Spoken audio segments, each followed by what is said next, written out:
Et on se retrouve ce soir dans le livre des Juges, au chapitre 10. La dernière fois, on avait vu comment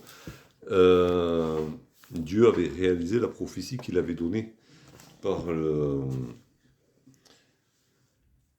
dernier survivant, Jotham, des descendants de Gédéon, et comment Dieu, en se retirant un peu du fragile équilibre qui s'était établi en Israël, sous la dictature, on va dire, d'Abimelech, il avait fait en sorte que les alliés d'un jour, Abimelech et les habitants de la région de Sichem, finissent par s'entretuer réalisant ainsi la prophétie donnée par Jotham et vengeant ainsi la mort des descendants de Gédéon.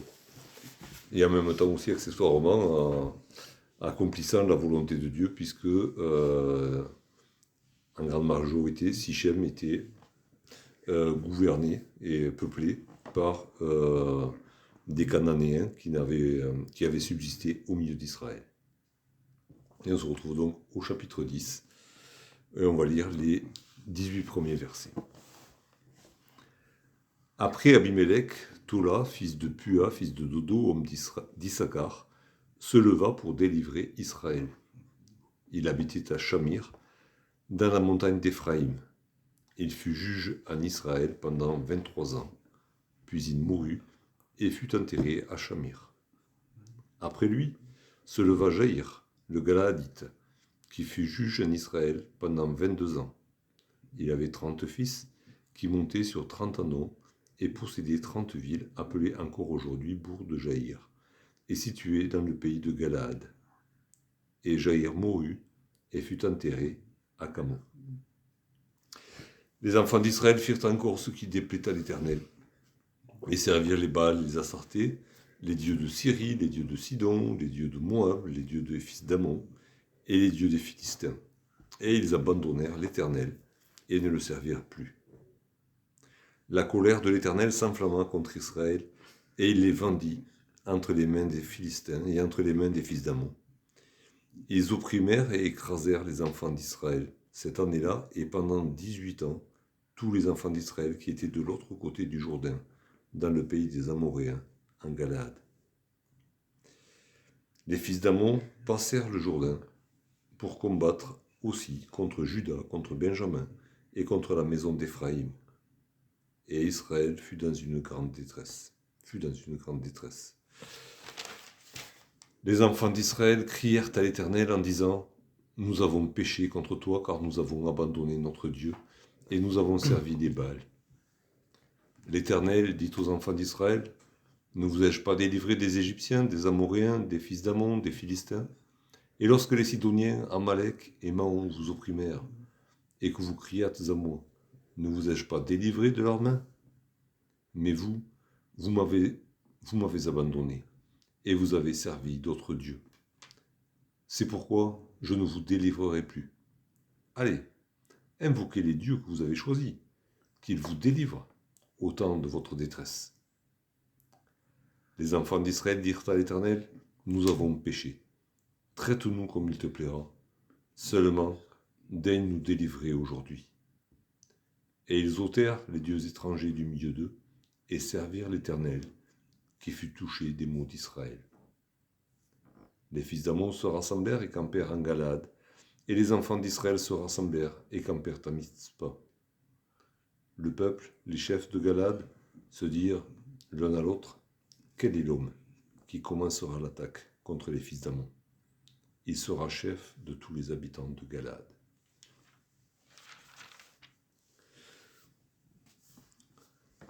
Alors pour commencer ce chapitre, on trouve deux noms de juges qui sont intervenus en Israël. Deux juges qui sont intervenus, on va dire, directement après la chute d'Abimelech et qui se sont succédés apparemment sans interruption. Quelque chose qu'on n'avait pas vu jusqu'à présent dans le livre des juges. Dans ces 5 premiers versets, il n'est pas question d'idolâtrie de la part d'Israël. alors que c'est pas, c'est pas Abimelech qui a fait disparaître les idoles d'Israël, hein. Ça on le sait, puisque il s'appuie justement sur le trésor d'un dieu païen pour prendre le pouvoir. Euh, alors qu'est-ce qui s'est passé en Israël? On ne sait pas, peut-être, on peut supposer, hein. Rien n'empêche de supposer que la punition qui est tombée sur Abimelech et sur Sichem a réveillé Israël, hein. Ça m'a fait penser un petit peu à ce qui est arrivé dans l'église de Jérusalem, quand Ananias et Saphira ont été punis par le Saint-Esprit. Une grande crainte s'est emparée du peuple. Et peut-être qu'il s'est passé la même chose. On ne sait pas, c'est pas dit. Mais en tout cas, il n'est pas question d'idolâtrie à ce moment-là. Euh, Par contre, au verset 6, là oui, on va y revenir, hein. Et c'est dit en long, en large, en travers. Donc, apparemment, pas d'idolâtrie.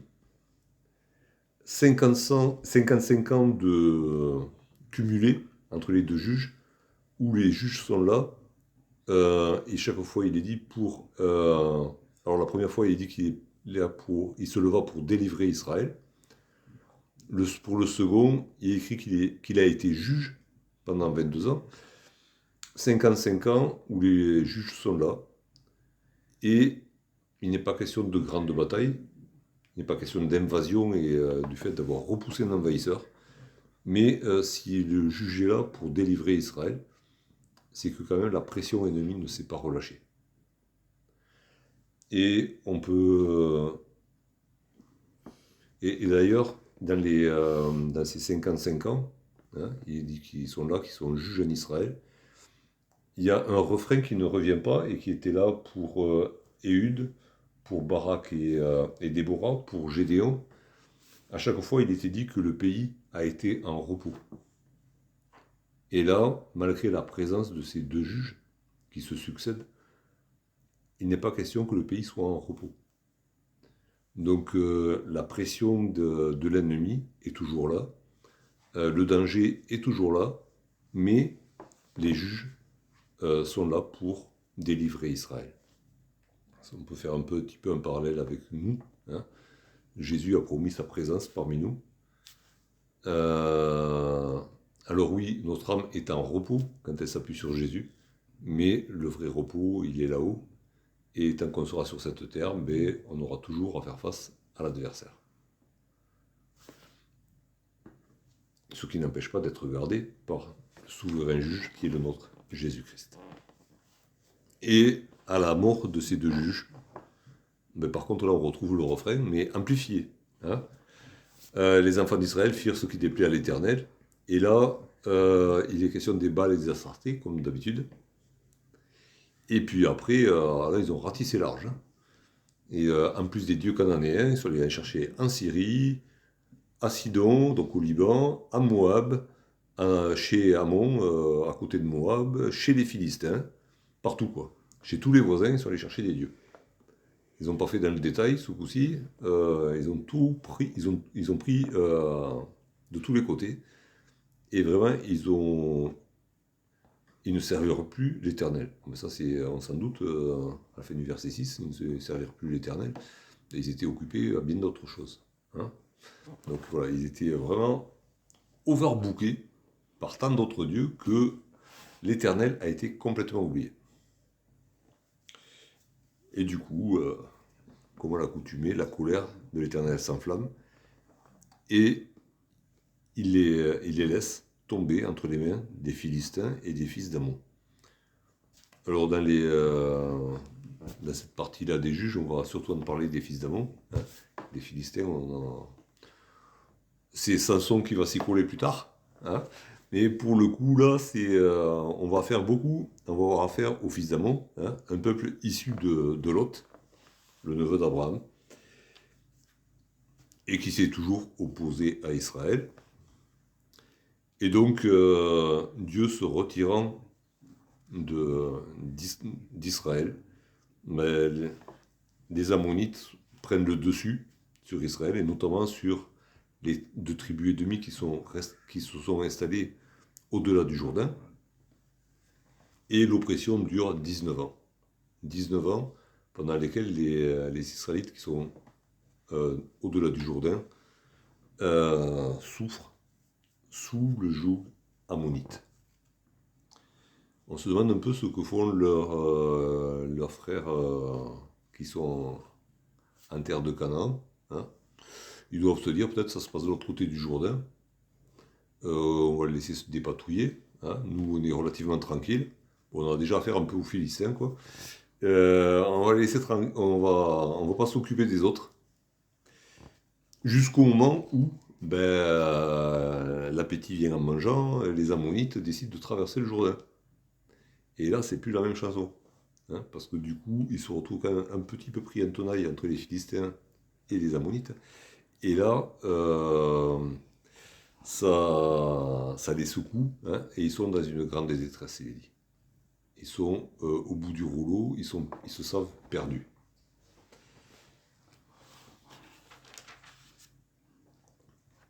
Et c'est là que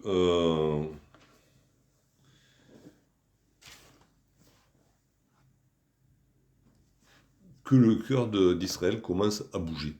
Et il crie à l'Éternel. Alors ils l'ont fait à chaque fois. Hein. Crier à l'Éternel, c'est rapporter à chaque fois qu'il y a eu un envahisseur. Quand ils se sont retrouvés coincés, malgré leur idolâtrie habituelle, ils se sont souvenus de l'Éternel et ils ont crié vers lui. Dans les autres épisodes, on ne sait pas de quelle manière ils se sont exprimés, en tout cas c'est pas rapporté. Mais là, il y a du coup une différence, c'est qu'il y a une confession du péché. Nous avons abandonné l'Éternel et nous avons servi les faux dieux. C'est pas dit dans les autres épisodes de Gédéon, par exemple, Dieu lui a demandé de détruire l'autel de Baal et d'Astarté. Bon, après, dans la foulée, on a reconstruit un autre d'idole. Mais bon. Dieu lui a demandé de le faire. C'est pas le peuple qui a crié à l'Éternel qui s'est repenti de son idolâtrie. Et là, par contre, il y a déjà une confession de l'idolâtrie. C'est déjà un début de quelque chose. Et du coup, il s'adresse à l'Éternel. Et Dieu leur répond. Alors, est-ce qu'ils ont fait le déplacement jusqu'au sanctuaire de l'Éternel pour consulter l'Éternel? Est-ce qu'il y avait parmi eux un prophète de l'Éternel? Ça, on ne le sait pas. Toujours est-il que cette fois-ci, il y a un dialogue qui s'instaure. Les autres fois, et chaque fois il était dit, les enfants de l'Éternel crièrent, les enfants d'Israël crièrent à l'Éternel, et l'Éternel leur suscita un juge. Et pour le coup, ici, il y a des choses qui changent. Hein, c'est plus, ça se passe pas selon la manière habituelle, on va dire. Et donc, ils confessent leurs péchés devant l'Éternel, peut-être de manière collective, et Dieu leur répond. Plutôt que de leur susciter un juge tout de suite, Dieu leur répond. Et il commence par leur rappeler les délivrances passées, manière de bien leur faire toucher du doigt qu'ils ont la mémoire courte. Il rappelle donc les délivrances passées, délivrances qui sont intervenues quand ils ont crié à lui. Il leur rappelle, c'est pas la première fois que vous vous écartez de moi, que vous êtes envahi, que vous criez à moi et que j'interviens. C'est pas la première fois, c'est arrivé moult et moult fois. Et Dieu leur dit, ben malgré tout ça, vous m'avez abandonné. Alors, puisque vous m'avez abandonné après avoir expérimenté autant de fois ma providence, je vous laisse aux conséquences de votre péché. Allez-y, appelez au secours les dieux que vous avez choisis. Puisque vous ne m'avez pas choisi, soyez logique avec vous-même, continuez dans la voie que vous avez choisie. Et du coup, les enfants d'Israël, forcément, ils ont bien conscience de leur péché, ils ont bien conscience de l'incapacité des dieux qu'ils ont choisis à les délivrer. Et ils se ils s'humilient davantage, encore. Ils renouvellent la confession de leurs péchés. Ils acceptent que Dieu les châtie. Mais ils demandent la délivrance par rapport à leurs ennemis. Ça rappelle un petit peu la prière de David, quand il a fait le dénombrement d'Israël et que le prophète est venu vers lui pour lui annoncer le châtiment de l'Éternel et pour lui donner le choix entre 3 châtiments. Ben, il a dit à l'Éternel, punis-moi par ta main, mais pas par la main des ennemis. Hein, je préfère tomber sous la main de l'Éternel que sous la main des ennemis. Et là, c'est un petit peu la même chose. Alors, peut-être que les raisons de David n'étaient pas exactement les mêmes que celles du peuple d'Israël. David pensait à l'honneur de l'Éternel et que serait devenu l'honneur de l'Éternel si le peuple d'Israël avait été mis en déroute par les ennemis. Hein. Mais voilà, il y a ce côté, il vaut mieux être châtié par l'Éternel que de subir une humiliation par les ennemis, nos ennemis, qui sont les ennemis de l'Éternel. Hein. Donc il y a quand même ce côté où on se rassemble autour de l'Éternel, on confesse le péché, on accepte d'être corrigé par Dieu, et en même temps, on demande sa protection. Parce que la correction de l'Éternel, elle est équilibrée, elle est juste, et sans débordement. Et donc les enfants d'Israël se confient dans la justice de l'Éternel. Eux qui sont injustes, ils connaissent tout de même la justice, et ils la reconnaissent, la justice de l'Éternel. Et ils ne s'arrêtent pas en si bon chemin, comme aurait pu dire Jean-Baptiste s'il avait été là, ils produisent des fruits dignes de la repentance. Ils enlèvent les dieux étrangers. Ils les sortent de chez eux. Je ne sais pas s'ils organisent un grand feu de joie pour les brûler. Je ne sais pas qu'est-ce qu'ils en font, mais en tout cas, ils font le ménage. Et dans les chapitres précédents, je n'ai pas trouvé d'épisode pareil non plus. Un moment où les enfants d'Israël se mettent à servir l'Éternel après avoir enlevé les idoles. C'est quelque chose qui, les idoles ont toujours traîné en Israël.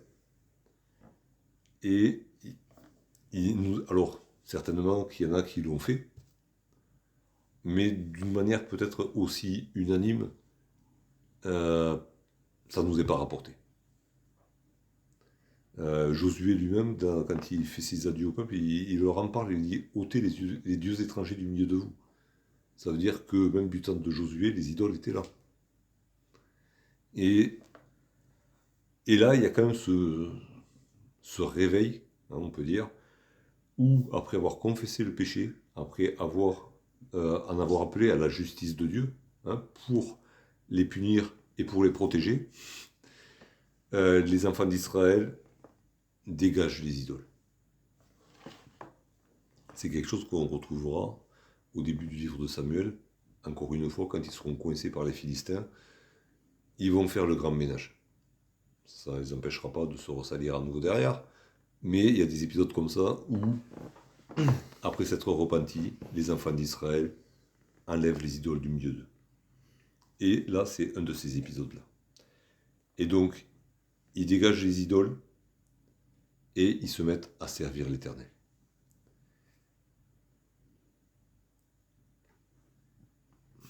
Ils sont logiques dans leur démarche, ils vont jusqu'au bout de la démarche, et malgré le fait qu'ils soient encore, ils n'ont pas été délivrés, on va plus dire ils se sont mis à servir l'Éternel une fois qu'ils ont été délivrés, non, ils sont toujours sous la menace des ennemis, mais ils servent l'Éternel. Et s'ils servent l'Éternel, ça implique pas mal de choses, hein, tout ce qu'il y avait à faire, et notamment se déplacer vers le sanctuaire de l'Éternel, des choses comme ça. Et donc, en période d'oppression, quand même, il y avait les ennemis à la porte, c'est quand même compliqué de tenir cette ligne-là. Mais ils servent l'Éternel, et le cœur qui s'humilie, ben, il touche le cœur de l'Éternel. Et là, Dieu qui leur avait dit en face, je ne vais plus vous délivrer, Dieu se laisse toucher par la repentance et par les fruits de la repentance derrière.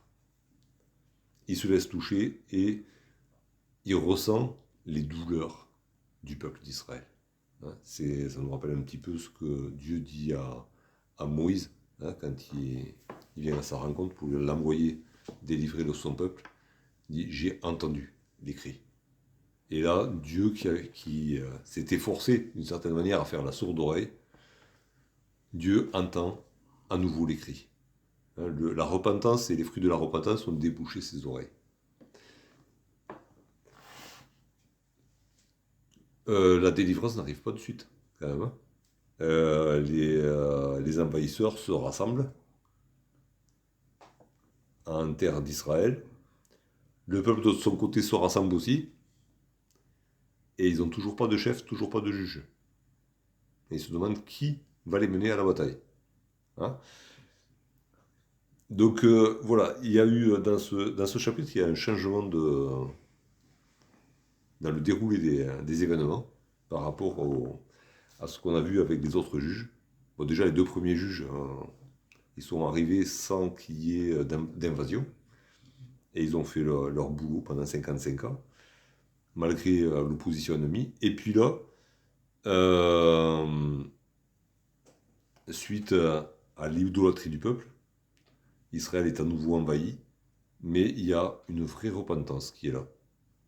Une vraie confession des péchés, un vrai changement d'attitude aussi, avec ces idoles qui sont rejetées et Dieu qui est à nouveau servi. Une prise de conscience aussi de qui est Dieu, ce Dieu juste, qui ne veut pas tolérer le péché, mais ce Dieu qui protège ses enfants aussi. Et tout ça, ça a été quand même... ça ne s'est pas arrivé tout seul, forcément. Dieu a changé sa manière de s'adresser au peuple aussi. Il leur a parlé en face, à travers un prophète peut-être. Il les a poussés dans leur dernier retranchement pour que vraiment leur repentance soit vraiment honnête. Dieu travaille ainsi, et il est question de la tristesse selon Dieu. Il est question aussi dans le Nouveau Testament d'attrister le Saint-Esprit. Du coup, si le Saint-Esprit est attristé, on est attristé par le Saint-Esprit qui vient à nous. Et tout ça, la tristesse selon Dieu, nous amène à une vraie repentance, à un vrai retour vers le Seigneur. Et c'est ce que Dieu a fait avec eux là. Il les a poussés dans leur dernier retranchement. Il leur a dit, bon, c'est bon, ce coup-ci, je ne vais pas intervenir. Débrouillez-vous avec vos dieux, puisque vous ne voulez plus avoir affaire à moi. Et ça a produit cette attitude-là chez le peuple. Ça fait penser aussi un petit peu à ce que Jésus a produit dans le cœur de la femme syrophénicienne, en rejetant ses premières demandes. Il a fait sortir en gros un diamant de la gangue du cœur de cette femme. Il y était déjà, mais on ne le voyait pas. Et cette femme, elle a pu montrer toute sa foi, justement parce que Jésus avait rejeté ses premières demandes, parce qu'elle insistait. Et Dieu peut faire la même chose avec nous, avec son peuple, partout sur la terre. Il peut nous pousser dans nos derniers retranchements. Alors, là, c'était la faute des Israélites. Ils avaient péché, et ils avaient mis du temps à se repentir, une vingtaine d'années. Mais Dieu les a poussés dans leur dernier retranchement pour faire sortir une vraie repentance, un vrai retour à la foi. Alors, on peut se retrouver, je ne souhaite pas, mais si c'était le cas, si on se retrouve dans le cas d'Israël, dans le péché, alors oui, le Seigneur peut user de cette manière-là envers nous. Il peut aussi user de la manière de Jésus envers la femme syrophénicienne, la pousser dans les derniers retranchements pour que notre foi soit purifiée et que vraiment elle puisse briller de mille feux et être un témoignage pour les autres. En tout cas, encore une fois, c'est Dieu qui dirige l'histoire, hein, qui dirige son peuple, malgré lui, et qui l'amène là où lui veut qu'il soit. Alors, laissons-nous guider par le Saint-Esprit et par la parole, pour que Dieu n'ait pas à nous corriger d'une telle manière. Mais on peut lui faire confiance, c'est le Dieu de justice, le Dieu qui protège ses enfants, et c'est le Dieu qui nous ramènera vers lui, d'une manière ou d'une autre.